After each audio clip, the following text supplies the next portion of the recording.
Hi, I'm Ben Aber, a senior student at Arizona State, and I'm going to teach you a little bit about marketing for my services marketing capstone project today. I've broken things down into three different easy to follow parts: marketing strategy, marketing tactics, and key takeaways. Before I begin part one, I need to first establish my target audience. And when thinking about my audience for this particular video, I figured that if I'm going to be teaching something, there's not a better audience to teach than my peers. And because of this, I've chosen to focus on an audience consisting of college students ages 18 to 24 that are both male and female. And now that I've made my audience clear, we could start and get into part one. And part one is going to be all about marketing strategy. A marketing strategy could be broken down into three major components, and these consist of segmentation, targeting, and positioning. So, what exactly is segmentation? Segmentation, in its basic form, is the division of a large market or base of consumers into smaller groups based on defined shared characteristics. It's really important to break markets into segments because certain groups may respond differently to certain marketing strategies. To break a market into segments, you must first determine what variables you want to use. The segmentation variables usually follow under four major categories, which are geographic, demographic, psychographic, or behavioral. For example, a demographic variable would be something like age or income. And you may be wondering actually how marketers decide to segment markets and how specific variables are chosen. First, marketers must decide if their service or product should be advertised to a broad audience or like a smaller niche audience. And this can be determined through a lot of market research. And if a firm decides to segment, they most likely need to differentiate their product, compete with existing ones, or reach a market that has not yet been reached. Once this is determined, the variables that these segments are based on must be determined. And to break it down, variables are determined based on what the product or service does for the consumer and how the company can most effectively market them. One example of segmentation could be a local barbershop that specializes in men's haircuts, choosing to segment the market into two categories: men ages 30 and up and men ages 29 and under.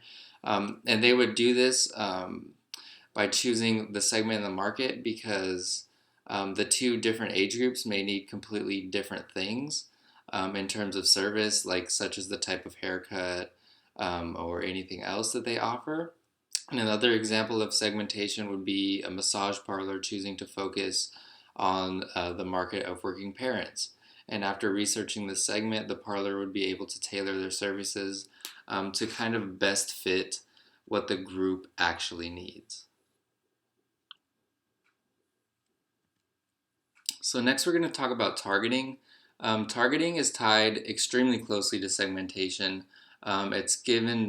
It's a selecting a given segment or segments and focusing tailored marketing efforts to most effectively penetrate those segments. Targeting can be chosen in different ways. One way in which targeting a market can be chosen is through the analysis of a competitor's target market. And this can help with identifying a market that may not have yet been reached or that has not been reached effectively yet.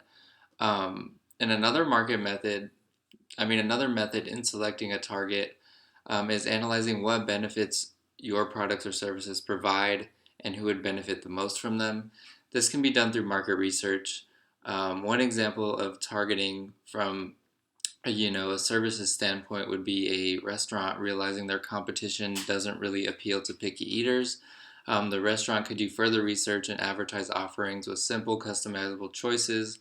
And another example would be something like a grocery store, realizing there's an untapped market of elderly customers aging 65 and up. Realizing this, they could definitely target the market by advertising services that most stores don't offer that would best benefit this segment, such as like a delivery service or electric carts. Positioning is also extremely important in terms of marketing strategy. Market position refers to the perception of a product or service or brand that a consumer has in relation to a similar competitor. Positioning is the act of establishing this very perception and giving your brand an identity that will resonate with the consumer. This closely relates to both segmentation and targeting because, in some ways, it's the final step of a marketing strategy. Based on the segments that are chosen to be targeted, firms must strategically position themselves in the minds of consumers based on certain variables. An example of positioning is how Great Clips markets their businesses as, a quick, fair price, consumer friendly, like haircutting experience. This differentiates themselves from like a higher end salon with really long wait times, high price services, and things like that. Another example could be something like a lawn mowing service that wanted to differentiate themselves from another landscaping service. Um, and they wanted to really establish their identity as the fastest lawnmowers in town. And this could be done through different forms of advertising targeting, um, just like targeting a segment that tends to not have very much time on their hands. And by doing this, they'd be able to establish that identity and that brand perception with that given segment. So now that I'm done teaching you about marketing strategy, it's time to move on to part two of the learning experience, which is marketing tactics. This section will include a breakdown of the 7 P's of the marketing mix. So the first P is product, and the product is what a firm actually is offering or providing for the consumer. For example, the product for a company offering cloud storage would be the actual cloud storage that can be purchased from the consumer. Um, Product, if used effectively, can appeal to the target market by showing the customer that they have a need and that the need can be effectively met by the given product or service. A correctly marketed product will in some ways sell itself to the correctly targeted market. It's important to keep in mind that the best products and services are developed after a good amount of research is conducted about the given targeted segment. The product must be suitable for the target in order to effectively sell. For example, the Geek Squad wouldn't want to advertise technology troubleshooting services to people that already know how to troubleshoot and fix technology.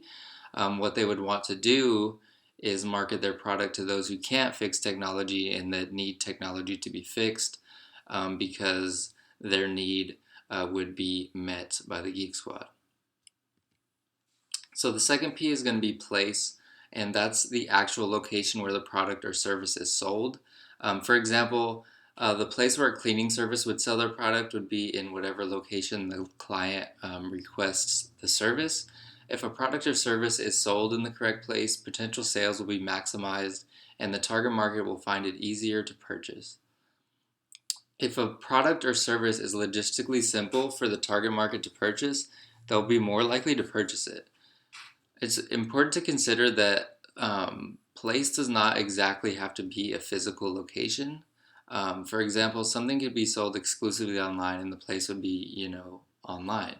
Ideally, the place a product or service is sold should be somewhere where the target market is most likely to buy the product or service. An example of place being used effectively would be like a mobile pet cleaning service with the ability to clean clients' pets at any location because this makes the service extremely convenient for those that might not want to drive, and it would make it more appealing to those that would just rather have someone come to them than have to drive their pet somewhere. So price is what the product or service will cost to the consumer that's interested, and price ideally should be marked high enough to keep profit margins up while aligning with how the customers value the product or service. Price to some consumers may reflect the quality of the product or service, so in some cases, actually, the lowest price is not always the best. Um, Something that's priced effectively will appeal to the target audience and give them not a lot of resistance in purchasing the product. They'll be willing to purchase the product or service that's really effectively priced. And it's really important to note that price may not always be fixed depending on the product. It definitely will fluctuate based on competition or demand and things like that. And it's very difficult at times to price items to maximize sales and profit. So, promotion is the way in which a product or service is communicated and advertised to a target market. This includes everything from advertising methods that are used to different mediums that can be used. Promotion may be used to appeal to target markets by making the products or services themselves appear to the consumers in a way that makes them believe that they need it. It's really important to note that promotion must be tailored to the characteristics of the selected target segment because if not done effectively, the product could waste important resources while the target market isn't being communicated to effectively. An example of promotion used to appeal to a large target market would be a daycare service offering a bus or a shuttle to working parents that would guarantee that their children would get to the daycare center safely. If this was advertised on websites or TV channels that working parents frequent, they'd be intrigued in the service and be more likely to engage in the service and purchase the service. So the next P is people, and people in terms of marketing tactics are those who make the delivery of a product or service possible. In terms of services, people um, can be used to appeal to target markets by scheduling and carrying out actual services to the specifications of the company and, more importantly, the consumer.